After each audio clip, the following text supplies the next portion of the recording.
Zurich, late winter of the 1960s. Snow pressed against the tall glass windows of Helvetia Arabische Handelsbank, a modest private bank tucked between watch boutiques and chocolate shops. Inside, the air smelled of tobacco and polished mahogany. At 8:43 in the morning, the switchboard girl connected a long-distance call to the managing director's office, thinking nothing of it. It was another gray day in a city built to make money quietly. Behind his desk, Farid al-Masri, a Lebanese banker in a tailored gray suit, adjusted his tie and picked up the receiver.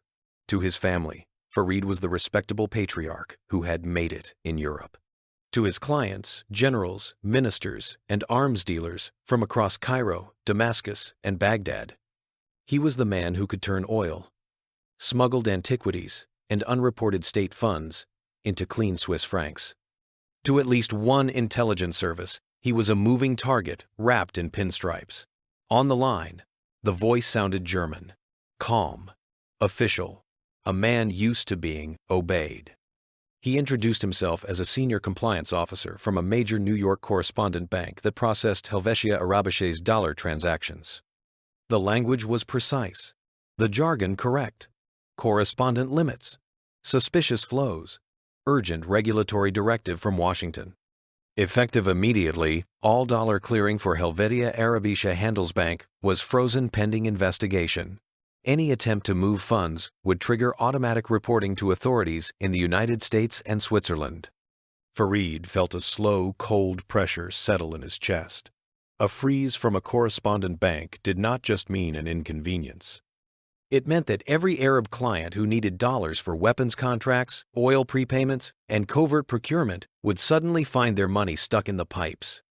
His mind raced through the downstream consequences. Delayed shipments, angry colonels, exposure of slush accounts that officially did not exist. The voice on the other end added one final sentence, almost as an afterthought. I strongly suggest you inform your largest depositors before they read about this in the papers. Then the line clicked, dead. Farid stared at the receiver for several seconds. Outside, Zurich trams glided past, indifferent. Inside, one phone call had just turned his bank from a discreet hub of Arab state money into a possible crime scene.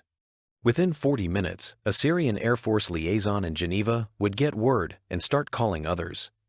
Within 3 hours, nervous depositors in Beirut would begin ordering withdrawals.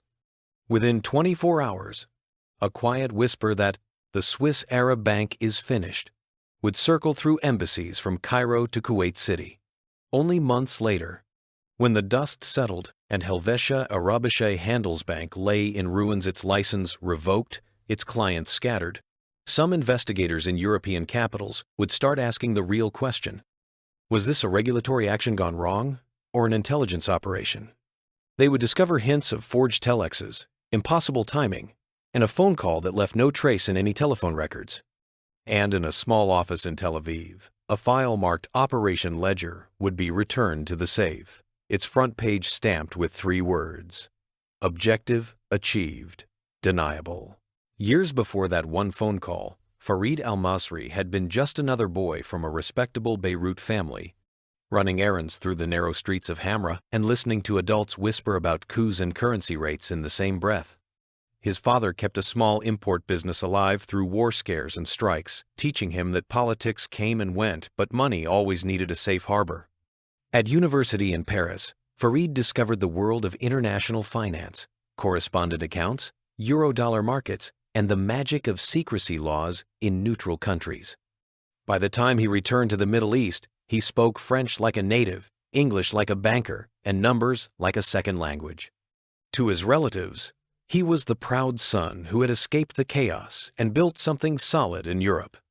To Arab ministers of defense and intelligence chiefs in the late 1950s and early 1960s, he became something far more valuable: the discreet conduit. Helvetia Arabische Handelsbank, the institution he co-founded in Zurich, specialized in clients who needed discretion more than interest. The bank's ledgers held the off-book reserves of Egyptian procurement fronts, Syrian intelligence funds for special operations, and Iraqi payments to Eastern European factories that officially were producing tractors, not artillery. Farid cultivated an image of boring respectability, He hosted small dinners, attended conservative Swiss clubs, and never appeared in society columns. He traveled alone with a single leather briefcase and insisted on handwritten notes instead of flamboyant telegrams. His one indulgence was a silver cigarette case engraved with an Arabic proverb about trust and silence. That silence, however, made him almost untouchable. He rarely used telephones for sensitive matters, preferred in-person meetings, and rotated hotels to avoid predictable patterns. For the intelligence branch that watched him from Tel Aviv, he became a problem wrapped in layers of banking law and political risk. To his family, Farid was the clean, successful banker.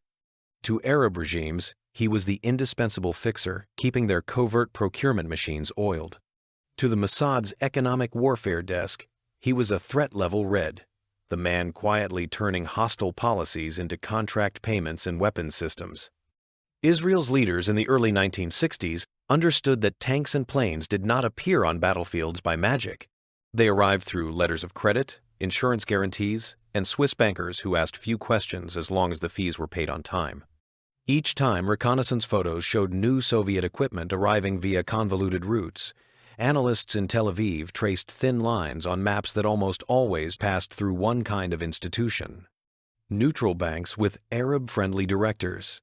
Helvetia Arabische stood out because too many of those lines converged on it.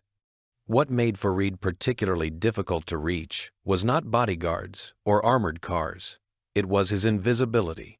He did not attend loud conferences or gamble in Monte Carlo. He flew economy when he could have flown first class, sat in corners of hotel lobbies with his back to the wall, and never stayed in the same suite twice. The few photographs the Mossad collected showed a man who blended into any European business crowd. Killing him would be possible, but politically explosive in neutral Switzerland. Disrupting his bank, however, could achieve much more, and, if done correctly, could look like nothing more than the brutal logic of the market. The debate did not begin with Farid's name. It began with numbers on a wall in a secure room in Tel Aviv in the mid-1960s. Tables of arms, deliveries, currency flows, and mysterious payments labeled only with cover companies. Young economists sat beside veteran case officers, arguing over whether a line of credit from Zurich to Prague was truly for agricultural machinery or for mobile radar units that would one day track Israeli jets.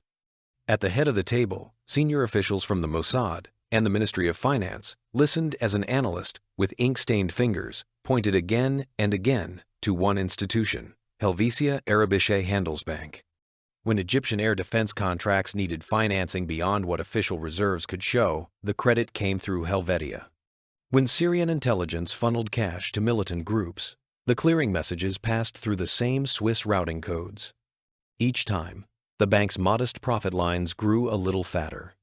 Some argued for classic solutions: break into the bank, steal ledgers, expose the clients, and use the scandal for diplomatic leverage. Others suggested quietly turning Farid or one of his senior clerks, offering them sanctuary and a new identity in exchange for systematic leaks. The older hands, however, remembered how quickly financial scandals could spiral back onto their originators. If Israel was caught manipulating a Swiss bank, it would trigger a storm in European parliaments and might push neutral states closer to Arab positions. The conversation shifted when a quiet man from a less talkative unit in the Mossad spoke up. His specialty was not assassinations or recruitment. It was systems insurance markets, commodity exchanges, and the fragile trust that kept banks alive. He sketched a simple principle on a sheet of paper. A bank did not need to be robbed to be destroyed. It only needed to look unsafe at the right moment, to the right people. Fear would do the rest, faster than any bomb. Over the next weeks, the idea hardened into doctrine. Instead of targeting Farid's body, they would target his balance sheet. Instead of sending a hit team to Zurich, they would craft a financial stroke delivered along the very circuits that kept his bank alive. Telephone lines and telex cables linking Helvetia Arabische to larger correspondent banks in New York and London. Cabinet-level discussions followed. Could they justify attacking a foreign private bank in a neutral country? What if wealthy Western clients were also caught in the blast radius? A finance official argued that the real question was whether they could afford not to act, knowing that every shipment of Soviet hardware arriving in Arab ports carried the quiet fingerprints of Helvetia's guarantees. In the end, the decision was wrapped in a sterile phrase and written into a classified directive. Authorize covert disruption of hostile financial node, supporting adversary military buildup. Inside the Mossad, the plan received its codename, Operation Ledger. It sounded harmless, almost bureaucratic, the kind of file an accountant would misplace. Behind that bland label, however, lay a lethal choice: to weaponize market confidence itself and aim it squarely at one small bank in Zurich. To destroy a man's reputation, you had to know his secrets. To destroy his bank, you had to know its habits. The team assigned to Operation Ledger did not begin with guns or gadgets. They began with ledgers, shipping manifests, and coffee-stained copies of financial newspapers. They watched where Helvetia Arabischa's money went, but more importantly, they watched how it moved, what it trusted, and when it relaxed. In the mid-1960s, before computer terminals linked every desk, international banking ran on paper, phones, and human routine. Clerks typed telex messages to correspondent banks, confirming transfers and letters of credit. Compliance departments relied on personal relationships and the assumption that respectable institutions did not knowingly launder state secrets. The Mossad exploited those weaknesses. In Geneva, an underpaid secretary at a shipping insurance firm picked up extra francs by quietly photographing cargo policies that referenced Helvetia Arabische as the guarantor. The photos, delivered via a chain of intermediaries, showed a pattern. The same bank repeatedly backed shipments of agricultural equipment to Egyptian and Syrian ports known to receive military hardware. In London, a journalist who always paid cash for his hotel room cultivated a relationship with a mid-level banker who complained over drinks about a certain Swiss Arab bank that kept pushing the limits of foreign exchange exposure. Meanwhile, technical teams targeted the lines themselves. A small listening post in a friendly European capital quietly recorded trunk calls between Zurich and Middle Eastern capitals when they passed through its exchanges. They were not hunting for dramatic confessions. They wanted something rarer, the rhythm of Helvetia Arabische's business. On which days did Farid's staff request large dollar clearings from New York? How did they phrase urgent telexes? Which compliance officers in overseas banks had grown used to rubber stamping those requests without digging too deeply? The picture that emerged was not one of criminal chaos, but of carefully calibrated risk. Farid's bank kept its official ratios within acceptable norms, but only just. It relied heavily on one particular New York correspondent bank for dollar clearing, a mid-sized institution whose compliance department prided itself on thoroughness, but whose staff were overworked and easily flattered by foreign clients treating them as gatekeepers. If that single artery were suddenly blocked, Helvetia Arabische would not die instantly, but panic among its most sensitive clients would spread faster than any memo. The analysts also mapped the human side.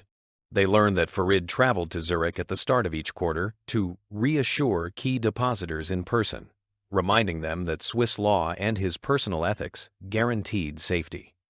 They noted that he disliked surprises and believed he could smell trouble before it reached his desk.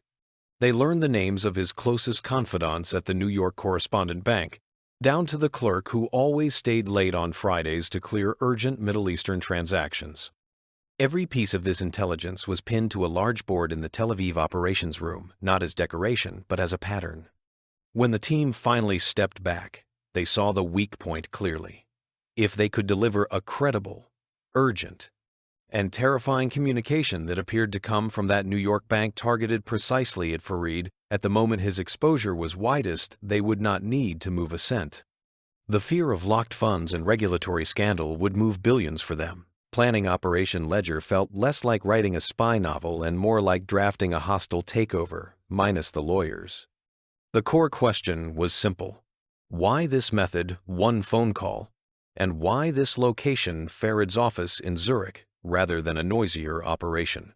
The answer, the planners agreed, lay in the nature of banking itself.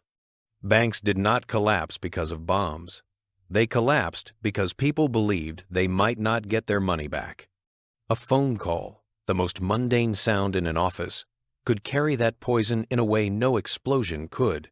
First, they outlined the target moment. Intelligence had shown that early in each quarter, Helvetia Arabice stretched its liquidity to accommodate large Arab state transfers tied to arms and infrastructure contracts. For a few days, the bank sat balanced on a knife edge, dependent on its New York correspondent to clear massive dollar flows. Striking then would mean that any hint of a freeze would instantly threaten the bank's most sensitive relationships.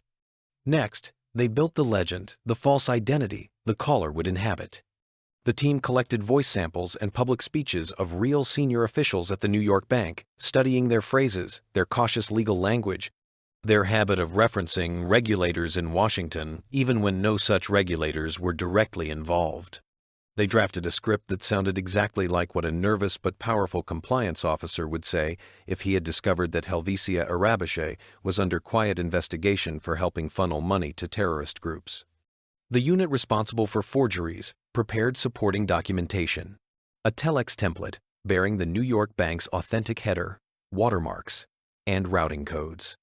If needed, this forged message could be injected into Helvetia's incoming queue via a compromised clerk in a European telecom exchange, arriving minutes after the call to confirm its contents. The forgers rehearsed tiny details, down to the typeface irregularities used by the correspondent bank's aging machines. Team structure was kept brutally simple. One operative in Zurich would secure physical access to a line that could plausibly be traced back to New York using call routing tricks and friendly telecommunications engineers in another country. Another operative, fluent in American corporate English and capable of mimicking a mid-Atlantic accent, would be the voice. A third, based in a different European city, would coordinate real-time intelligence on any unexpected reaction, monitoring financial wires and diplomatic channels. They rehearsed scenarios on whiteboards and in safe houses. What if Farid demanded to call back on another line? What if he asked for specific internal codes used only by genuine staff at the New York bank? To cover this, the team obtained samples of internal reference numbers from a quietly recruited back-office worker who thought he was helping investigate communist corruption. They built a lexicon of believable detail. Names of mid-level compliance attorneys, past minor disputes over correspondent fees, even a reference to a friendly lunch in New York that had never actually happened but sounded just plausible enough. There were contingency plans. If the phone call failed to trigger immediate concern, the forged telex would arrive, followed by a whisper campaign in Arab financial circles seeded through another channel suggesting that the Swiss Arab bank was under American scrutiny. If the operation risked exposing the New York bank as a victim of forgery, the team had a separate cover story prepared, blaming a technical fault at a European switching station.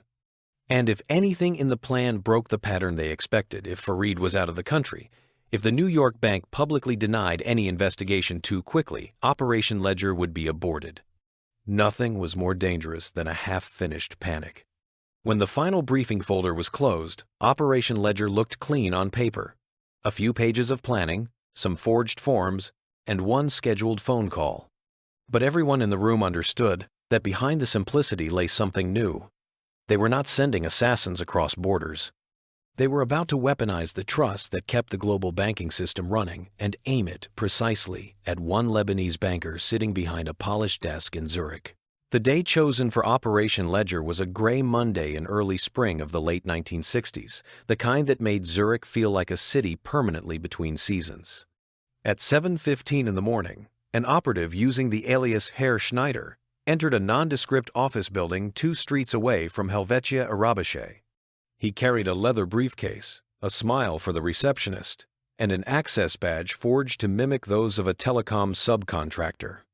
Within minutes, he was inside a cramped equipment room connecting international lines, a place where cables hung like vines, and the air buzzed with the hum of distant conversations. While he verified a signal issue with a junior technician who had seen his forged work order in the system, another operative, half a continent away, waited in a safe apartment with a carefully prepared script and a telephone whose number had been routed through a friendly exchange to appear as if it were originating near New York. Between them stretched a chain of switches and relays engineered so that, on Helvetia Arabice's call logs, the incoming connection would carry a familiar American code. At 8:43, the secretary outside Farid's office saw the light on her switchboard flash with an overseas designation. She connected the call, tapped gently on his door, and announced, "New York for you, sir." Inside, windows framing the slow movement of the Limmat River, Farid picked up. The voice he heard belonged to the Mossad operative, but every syllable had been crafted to sound like a cautious American compliance officer. He apologized for the early hour, cited escalating concerns flagged by regulators, and used just enough legal terminology to sound like a man covering himself. Then he dropped the core message. Effective immediately, all dollar clearing for Helvetia Arabici was suspended, pending further review of potentially problematic Middle Eastern relationships. Farid's first reaction was irritation. Suspended on whose authority? He demanded specifics. The caller answered with pre-learned details, references to internal file numbers, mention of previous quarters when Helvetia's exposure had briefly raised eyebrows, and a phrase about pressure from Washington that every foreign banker in those years had learned to fear. When Farid demanded a written confirmation, the caller promised a telex was already en route and urged him, in the language of someone half-sympathetic, to inform key clients quietly before rumors spread. There was a near miss. Farid insisted on calling back, saying he would ring the New York office through the standard switchboard to confirm. For a few seconds, Operation Ledger teetered. If he reached the real bank too quickly, the illusion might crumble. But the team had rehearsed this. The caller, with a note of bureaucratic exasperation, warned him that for internal reasons the matter was currently restricted to a small group and that dialing general numbers might lead to confusion and denials until the official memo circulated.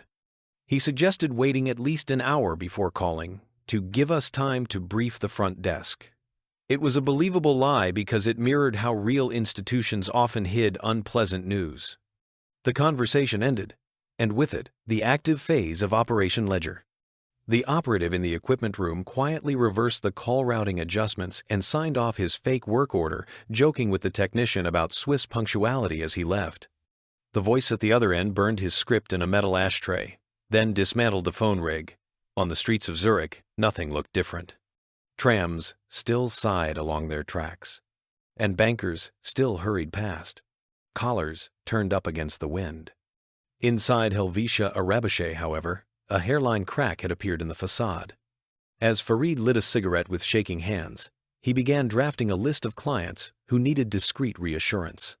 He did not know that in another European capital, a compromised telegraph clerk would soon insert a forged telex into his bank's communications, confirming every word of the call. Nor did he know that, for a small group of analysts in Tel Aviv, the operation was already moving from execution to monitoring. The thread had been pulled. Now they would watch to see how quickly the whole fabric unraveled. The first outward sign that something was wrong did not appear in Zurich. It appeared in a cramped office in Beirut, where a Syrian intelligence liaison slammed his fist on a desk after a call with a counterpart in Geneva. Helvetia Arabici had warned in guarded language of temporary technical issues affecting dollar transfers. The phrasing was cautious, but men who lived on the margins of legality knew how to read between lines. Within hours, similar calls buzzed between Cairo, Kuwait City, and Baghdad. On paper, nothing catastrophic had happened yet. No regulator had raided the bank. Swiss authorities had received no formal complaint. But in the world of covert finance, perception outran paperwork. A Kuwaiti minister ordered a quiet reduction in exposure to the Swiss Arab Bank until things clarified. An Egyptian procurement officer, recalling other institutions that had suddenly frozen accounts under foreign pressure, instructed his staff to reroute pending payments through an alternative bank in Vienna. The forged telex arrived at Helvetia's communications desk just before noon. Its header matched the New York bank's template down to minor imperfections in the type. It referenced an internal compliance review and confirmed the temporary suspension of dollar clearing, citing obligations under American law. A junior clerk brought it to Farid, who read it twice, his face draining of color. Whatever lingering suspicion he had that the phone call might have been a misunderstanding evaporated. Two separate channels, call and telex, now told the same story. What happened next looked, from the outside, like a typical liquidity strain. The bank began drawing on secondary lines of credit, selling some of its most liquid assets to meet withdrawal requests, and quietly begging a larger Swiss institution for temporary support. But the clients most damaged by a dollar clearing freeze were precisely those who could not afford scrutiny: intelligence agencies and arms procurement fronts. They did not want their names on any emergency loan paperwork. Many chose the safer option: pull out before anyone started asking questions. Swiss regulators noticed anomalies within days. Helvetia's daily reports showed unusual movements, higher than normal interbank borrowing, and a spike in large outbound transfers. At first, they assumed it was a seasonal fluctuation tied to commodity contracts. But when an internal risk officer at a major Zurich bank flagged Helvetia as overextended and possibly compromised by foreign political funds, the authorities ordered a discreet review. Investigators began sifting through Helvetia's books.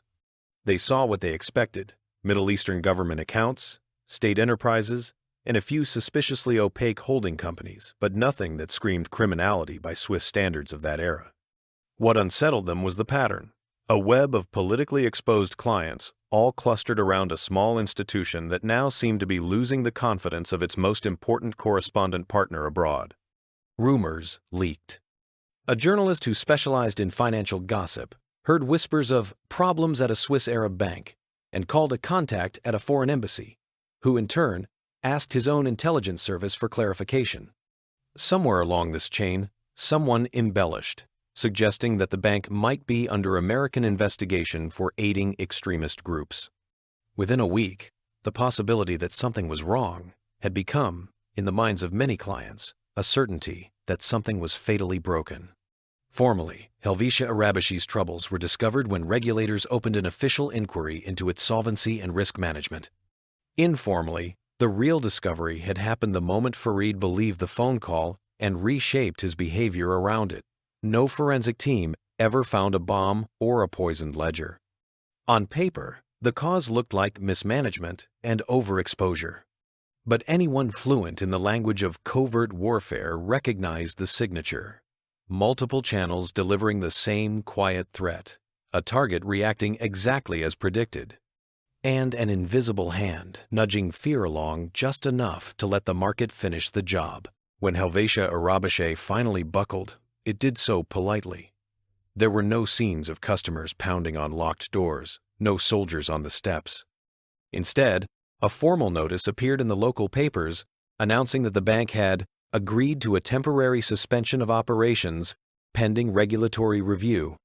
Behind the bland phrasing lay a simple truth: the institution could no longer meet obligations to its most demanding clients without exposing them, and those clients had already begun to flee. In Beirut, Cairo, and Damascus, the reaction was anything but polite. Arab officials raged in private that a trusted financial lifeline in Europe had been strangled under mysterious pressure. Some blamed the United States, convinced that American regulators or intelligence agencies had orchestrated the ruin to punish them for their foreign policies. Foreign ministers summoned Swiss ambassadors to demand explanations, asking how a neutral country could allow political considerations to infect its banking sector. Publicly, statements were measured. Official communiques from Arab capitals expressed deep concern about the treatment of their funds and hinted at possible reconsideration of Swiss financial partnerships.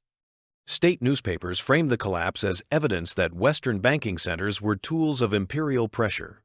In closed rooms, however, the conversations were sharper: which accounts had been exposed, which procurement channels compromised, and who might have betrayed the secrecy they had paid so handsomely for. Swiss authorities, for their part, insisted that their decisions were purely technical. They cited liquidity concerns, inadequate diversification of risk, and unusually high exposure to politically sensitive clients. They denied any external pressure from foreign governments and stressed that Swiss banking secrecy remained intact. When journalists probed about rumors of American involvement, officials responded with variations of "no comment" and redirected attention to general principles of prudence.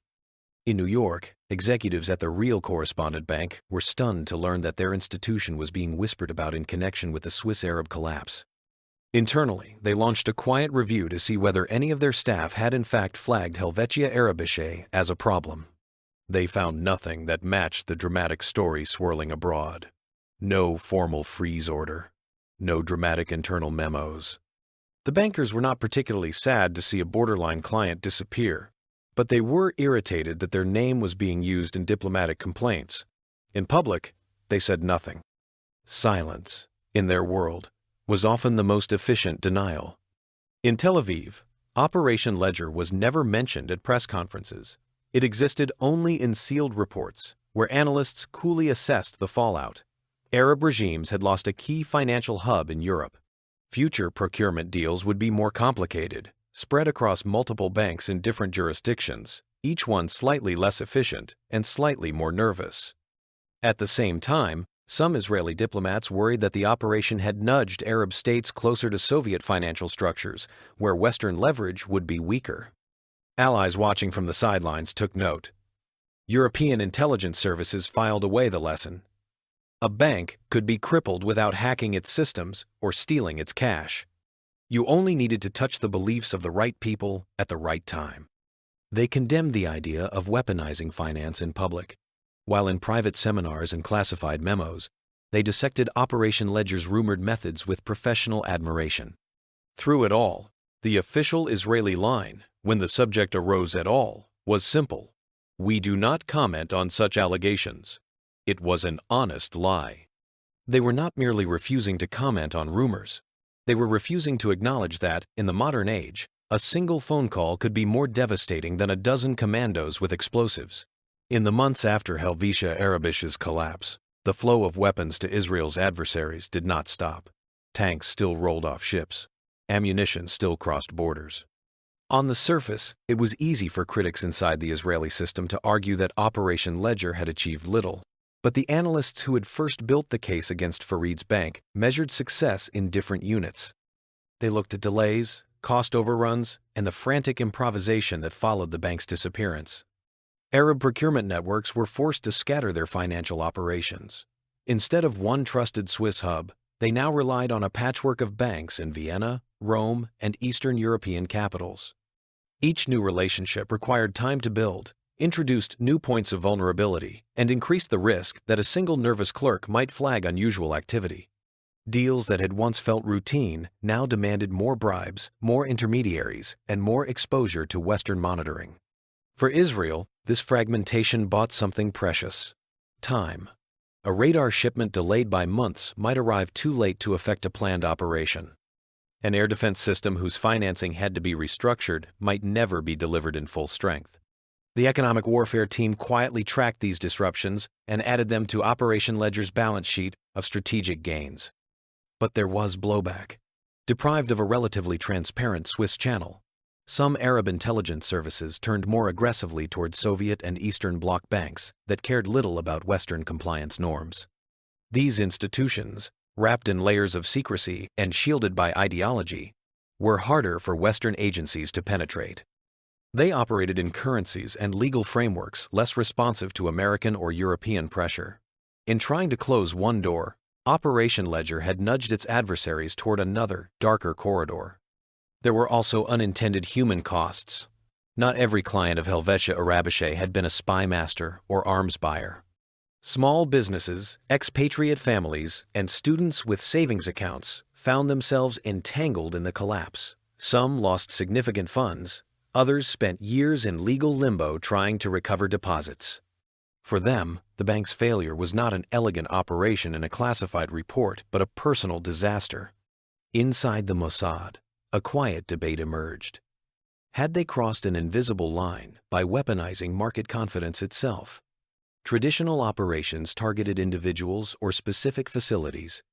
Operation Ledger had aimed at an institution and, through it, rippled into the lives of people far from any battlefield. Some officers argued that this was simply the logical evolution of modern conflict. When your enemies use neutral financial centers to arm themselves, those centers become part of the battlefield. Others worried that such operations eroded the very norms that small states like Israel relied on to survive in an unpredictable world. Yet, In the cold calculus of national security, the file on Operation Ledger was marked as a net success. It had demonstrated that Israel could reach not only enemy commanders and scientists, but also the financial arteries that fed their ambitions. It sent a message, even if it was never publicly acknowledged. Money traveling through neutral cities was not as safe as it looked. Someone, somewhere, might be listening to the hum of the system and waiting for the right moment to pull a single, well-placed thread. Years later, long after the name Helvetia Arabische Handelsbank had faded from financial directories, the lessons of its collapse lingered in the minds of those who studied covert operations. Operation Ledger became a case study discussed in rooms without windows, an example of how state power could operate not through bullets or bombs, but through spreadsheets, forged telexes, and carefully timed fear. In those discussions, one truth stood out. The modern world had given intelligence services a new class of targets: balance sheets, correspondent relationships, reputations with regulators. A single phone call, crafted with precision and backed by invisible preparation, had accomplished what a raid in Zurich never could have. It had destroyed a bank without leaving a smoking crater or a single shell casing. No headlines screamed of assassination. No grainy photographs of masked men appeared in newspapers. On the surface, it was just another case of a small institution failing under the weight of its own risks. But beneath that surface lay the uncomfortable reality that some deaths, in this case, the death of a bank, were not accidents of the market but the result of deliberate state action.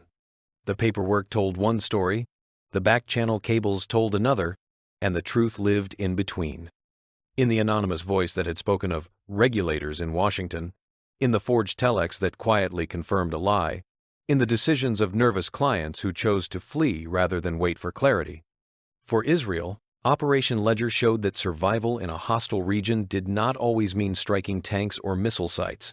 Sometimes it meant pulling away the financial ladders your enemies climbed on. For other states, friend and foe alike, it revealed a darker horizon. If banks and markets could be weaponized, then no institution that touched geopolitics was truly neutral. Today, in an era when sanctions, cyber attacks, and financial blacklists can cripple economies, the logic pioneered in those quiet Zurich offices feels eerily familiar. The moral questions remain unresolved. Does dismantling a bank that launders funds for hostile regimes make the world safer, or does it simply push that money into even less transparent channels? When intelligence agencies manipulate market trust, are they defending their citizens or eroding the foundations of the system that keeps everyone's wealth afloat? And at what point does the line between self-defense and economic warfare blur into something no one can fully control? As you think about that one phone call, a call that never appeared on official logs, a call that ended a banker's career and reshaped covert finance for years, ask yourself, in a world where states can quietly crash institutions with whispers instead of explosions, where do you draw the line between legitimate defense and dangerous overreach? Drop your thoughts in the comments. If this changed how you see covert warfare in the age of banks and numbers, share it, like it, and keep watching. There are more operations that governments will never admit, and more quiet weapons moving through cables and accounts, reshaping the world in permanent shadow.